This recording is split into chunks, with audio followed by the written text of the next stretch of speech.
semuanya, Assalamualaikum warahmatullahi wabarakatuh. Saya Agustino Kumalasari di sini ingin menjelaskan tentang tipe retailing seperti apa yang dapat membuat suatu perusahaan bertahan pada masa pandemi COVID-19 ini.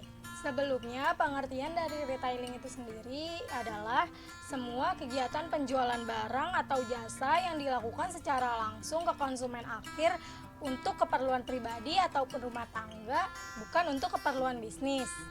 Apabila institusi pabrik, retail store, atau wholesaler melakukan suatu penjualan kepada konsumen akhir berarti untuk kepentingan non-bisnis, berarti mereka sudah melakukan penjualan titel atau eceran.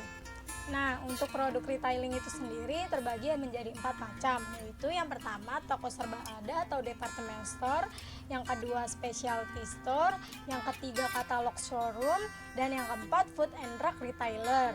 Lalu menurut saya tipe retailing apa yang dapat membuat suatu perusahaan bertahan pada masa pandemi COVID-19 ini, yaitu dari kategori food and drug retailer.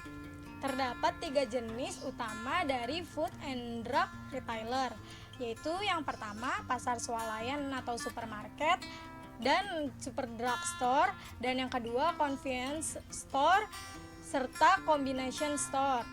Pasar swalayan dan super drug store merupakan toko-toko besar yang menjual makanan ataupun obat-obatan dalam jumlah yang besar dan dengan harga yang rendah.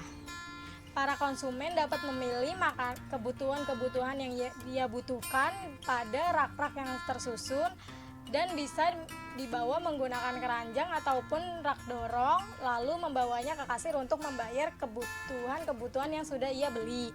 Sedangkan convenience store adalah merupakan swalayan mini yang menjual produk atau barang kebutuhan sehari-hari dan berlokasi di antara pemukiman penduduk serta pada umumnya buka 24 jam.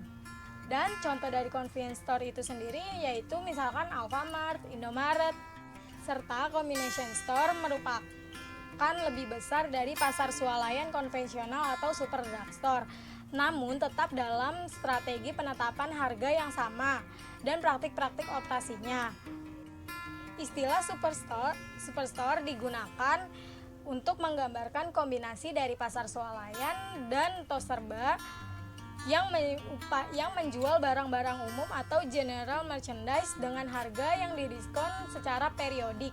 Dan di Indonesia sendiri biasanya yaitu seperti Matahari yang dilengkapi dengan pasar swalayan sebagai salah satu bagian departemen dan tos serbanya. Sekian penjelasan dari saya, mohon maaf apabila tidak jelas dalam penggunaan kata-katanya. Wassalamualaikum warahmatullahi wabarakatuh.